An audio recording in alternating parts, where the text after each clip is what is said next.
What could possibly be better than being first in the Central Division? How about being in first place in the whole NHL?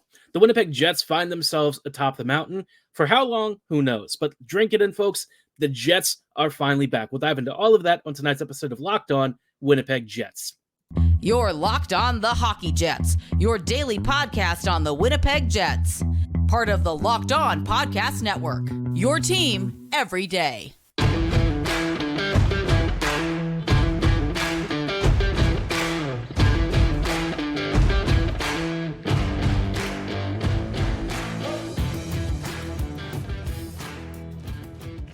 Hello, friends, and welcome to tonight's episode of Locked On Winnipeg Jets, part of the Locked On Podcast Network, your team every day. I'm your host, Harrison Lee, an avid Winnipeg Jets fan and an online blogger. You can follow me on Twitter at HLLivingLoco and at LO_Winnipeg Jets. Thanks for making Locked On Jets your first listen of the day every day. If you like what you're hearing, be sure to like, follow, and subscribe on all of your favorite podcasting platforms and YouTube.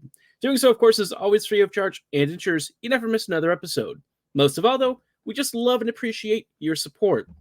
Tonight's episode is brought to you by Gametime. Download the Gametime app, create an account, and be sure to use promo code LOCKEDON for $20 off your first ticket purchase. Stay tuned to hear more about how Gametime can save you time and money on your next event tickets. Now, like I said, the Jets, wow, they're in first place in the NHL. As of right now, they are tied in a three-way with Boston and New York. Right now, the Jets are currently at the top of the table thanks to goal differential and I think a tiebreaker over the Boston Bruins. So a lot to like here. The Jets through 38 games have 54 points. And if you told me that the Jets would be in first place in the NHL, like the actual whole league, I would not have thought that. Not about halfway through the season. This year feels for the Jets like one of those truly special seasons where everything has, gone roughly right. You would say that missing Kyle Connor for several weeks, Gabriel Velarde for several weeks, and the issues that the Bonus family has experienced, you would have thought that some of this stuff would have been enough to put the Jets under and hold them back this season. But no, they've really risen above all of this, quite honestly, really difficult challenges. They've surmounted it. They've somehow come out stronger, and there's a real sense of togetherness and family with this team that feels great. I mean, the vibes are immaculate. The fan support really seems to be back, maybe even stronger than ever. I can't remember the last time that I felt this excited sitting down to watch a Jets game, probably not since 2017, 2018. Even last year, right, when the Jets had that great first half of the season, you just kind of kept asking yourself, how long would it last? Because you could tell that some stuff wasn't really working, and, Hellebuck was able to cover a lot of it, but you felt that at some point, the balloon would pop, the bubble would burst, and, there'd be perhaps a bit of a tough second half of the season, although I don't think any of us thought it would get as bad as it did towards the end. But for the Jets this season, right? Totally different vibes, totally different feel, and you can tell that this team isn't going to suffer the same fate that it did last year. There's just something different about the way this team is composed, how it's structured, and how deep it is, right? They have seemingly weathered so many storms, and with some of the other NHL teams not being as strong this year, it gives the Jets a nice advantage. And, not only are the Jets in first in the entire league, but naturally that means they're first in the Central. I never would have thought that the Jets would be fighting not just for, the Central Division crown, the Western Conference crown, but also the President's Trophy. I mean, you just would not have found that on my bingo card for 2024. But here the Jets are. They have ascended the mountain. And what I think really stands out about this team and what's really amazing is there's still room to grow. And I don't just mean through trades. You look at the special teams, and for the most part, it's not that great. The Jets haven't had a great power play. The PK has not been great, and yet here the Jets are at 5v5 doing everything that they can to win. Hellebuck and Brossoit have been immense. They have been maybe the best goaltending tandem in the entire league. You've already got the best starter. Why not have the best backup? The Jets have one of the strongest defensive structures in the league, and Winnipeg is doing enough and getting enough contributions up and down the lineup to really finish this off. So for the Jets, right, this season just feels like a huge success. And, you continue that with yesterday's game against the Anaheim Ducks. The Jets won 3-1. You had a multi-point game from Vladislav Nemesnikov. You had a great goal from Ehlers on a great curl and drag inside after accepting a blue line pass, kind of cuts back down and attacks the slot area, scores a beautiful goal on the screen, thanks to, I think, Velarde, who kind of shifted in front of the net. And then you had Cole Perfetti scoring a great power play goal. All the stuff that you've wanted to see with this team, you're getting. Even Nate Schmidt scored. And when you look at the score sheet, you see like half of the lineup assisting in some capacity, right? They're all getting on the board. They're all creating opportunities. They're all helping and contributing. This team is balanced. It's fun. And like, even if the fourth line doesn't score, they're still, creating chaos down low. If the top line doesn't score, they're usually outplaying their opponents by a significant margin. And they have so many ways to win this year where, let's be honest, right? I think you could tell that against the Sharks and Ducks, the Jets were not at their best. And I mean that they could have stretches where they were really dominant, and we saw that both evenings. But there were also stretches where they kind of sat back a little bit. Maybe they were a little bit slower. Maybe their decision-making wasn't as great. And you'd say, oh, well, that's not the best performance. But when you think about the context, right, the Jets have now played 5 games in 7 days, and they won all of them. There's 2 back-to-backs there. The Wild set and this West Coast swing the past couple of nights, and they've swept both. I mean, to sweep 2 back-to-back series in the same week is immense, and that's sandwiched around a really tough game against the Tampa Bay Lightning, and yet the Jets also just happen to win that. Like, Winnipeg feels like it almost can't be stopped right now. There's so much that's going right for this team. Everything is coming up Winnipeg, and I'll tell you what, the fan support and the vibes right now feel stronger than they've ever been. I'm already thinking about coming back to Winnipeg after not having been in a few years. It'd be awesome to see friends again and hang out and hopefully catch a really deep playoff run. I really feel like this year, perhaps more than some of the other seasons that the Jets have made the playoffs, it feels like Winnipeg is destined for something special this season. I can't explain it. The energy is just different. And I feel like, we're watching a team that's in first place, and it's not an accident. This team is built to win. They've been built to weather a lot of different storms, and perhaps they might even, be built to win more than just a playoff round or two, perhaps maybe a team that can win it all. I'm not going to get too greedy yet. Let's kind of slow things down. There's still, another half of the season to go, but so far, folks, so good for the Winnipeg Jets. I'd love to hear how you feel about this first half of the season. Drop your thoughts in the comments below or at my social medias at HLivingLoco and at LO_Winnipeg Jets.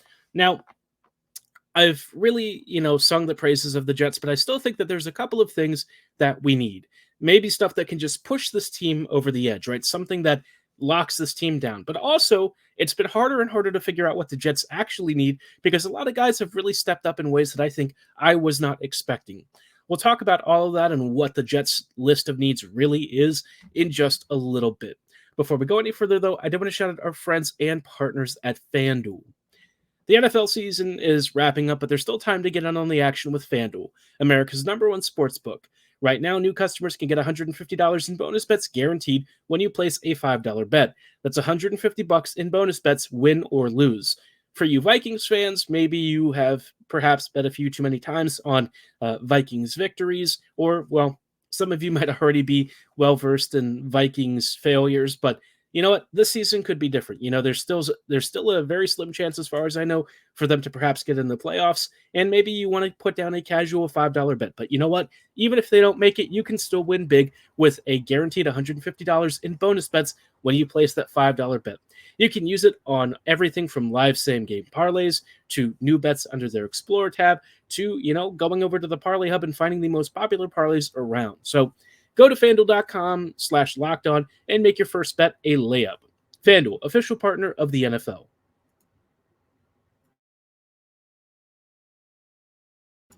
Hello, friends, and welcome back to this episode of Locked On Winnipeg Jets, part of the Locked On Podcast Network. Your team every day. Every day, thank you so much for rejoining us in tonight's episode as we are talking about some fun stuff, like as the Jets have now climbed to first in the NHL, first in the Central. You ask yourself, what do the Jets need? What could they possibly need when they're this good already? We'll get to that in just a moment because I think it's actually a pretty interesting conversation and one that actually is a little complicated right now.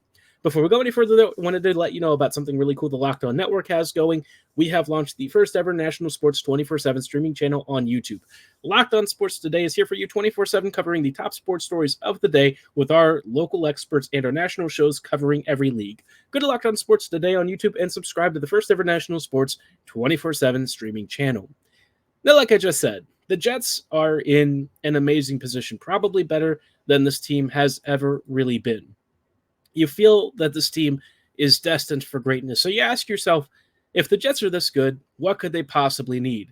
And it's an interesting question because you look around the league, and right now the Jets really feel like they're the class of the West. And perhaps even if they were an Eastern Conference team, they'd probably be at or near the top. I would actually say that this year, most of the NHL's best teams are out West, right? Colorado, though they've struggled, are still fantastic at times. Dallas, also having a few losses recently, still a really strong team. The Golden Knights and Kings, that even when they slip, they still have the ability to tear you apart, and we know that they've been doing that, for much of the year. The Canucks still riding a massive heater. Another win today against the New Jersey Devils. They made it a little bit difficult, but you know what? Look, there's this common theme, right? You look at the top of the NHL, and a lot of the teams up at the very top are actually in the Western Conference. Not all of them, right? But if you look past the Rangers and Bruins, right, you've got Vancouver and Colorado, Dallas, Vegas, and Winnipeg all here in the top 10. So, it feels like this year, perhaps the Stanley Cup runs through the Western Conference. Now, obviously, once you get to the playoffs, it can be a totally different story. But for the Jets, they're built to win in a variety of ways. And what I like this year that I mentioned earlier is that they don't have to be at their best, right? There are times where they'll take shifts off. There's going to be moments where they maybe don't pressure as aggressively as they could. Maybe it conserves energy. Maybe they just slow down. Maybe they're just tired. And yet this team still has the scoring depth to really find ways to win. And if that fails, they've also got an amazing goalie in net who can really bail them out and carry them through the rest of the way. So the Jets have so many things going right, but they could still use one or two pieces that I think really puts them over the edge. Now, at forward, I've really kind of struggled with this question because I keep kind of waffling back and forth as to what the Jets need. I've thought about maybe a second-line center, like a really high-end second-line center, right? You take a punt on like a Konechny or something. But then you've seen Nemesnikov really step up this year, and he's quite honestly become one of Winnipeg's most relied upon utility players, especially in the second-line role alongside Perfetti. And he's just good. Like, I've never really thought of him as somebody who could handle this mantle well, but he's kind of become like what I would almost describe as like a Lars Eller kind of player. And if you've ever watched Eller during his prime Caps days, you know what I'm talking about. Like a really skilled two-way playmaker, great vision, kind of underappreciated, very smart, but very pivotal to the team's success. Now, where I think the Jets could actually improve things is having Nemesnikov play further down the lineup. And the way you would do that is if you brought in a really offensively minded attacker up top. Now, you could also argue that maybe you add a wing, right? Maybe it's not a center. Maybe it's Buchnevich, right? And Perfetti could perhaps slide down the middle, or you keep Nemesnikov there. You have Buchnevich attached to the wing. I mean, there's so many ways that you could arrange this team. I think at the end of the day, no matter what you do, the Jets are going to have a lot of scoring talent to work with, but it feels like at this point, if you have the chips to go in and perhaps get somebody who can last you maybe even, a season and a half total, maybe it's time to cash in those chips and bring in that high-end piece that'll kind of align with the 2-year window. Because like this season and next are all we have with, the rest of the team under contract control. And with some of the other free agent deals and stuff that we've been seeing handed out elsewhere, I do wonder, what is Winnipeg's next wage bill going to look like? It could be pretty difficult for the Jets to swallow. I don't know. I know that the Jets internally have always had relatively stricter budget controls.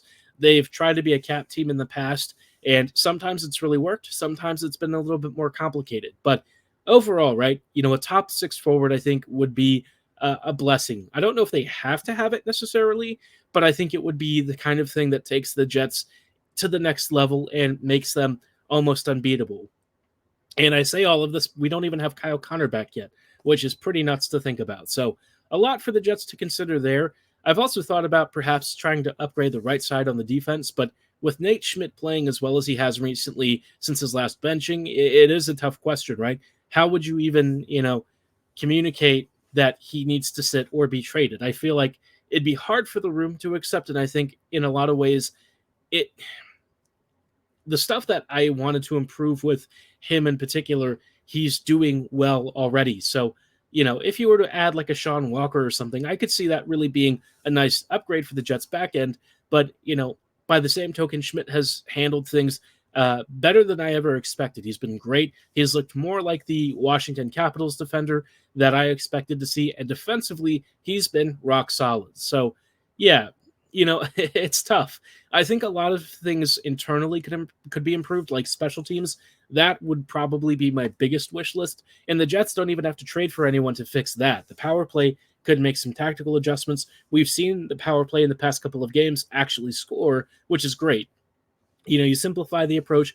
You keep skates moving away from the puck and even in possession. You get PK diamonds opened up, create chaos, and the Jets have the scoring talent to capitalize. But externally, right, a trade or two could really turn this team from being scary to like a juggernaut. The Jets are like on the verge of excellence at a level that we've not really seen in a very long time. They're already almost there. There's just one or two things that they could do to push themselves into that upper echelon. But as it is right now, enjoy the ride. The Jets are fun, and things are looking pretty good. Now, tomorrow, the Jets are going to have a pretty tough test. They're going to be facing the Arizona Coyotes.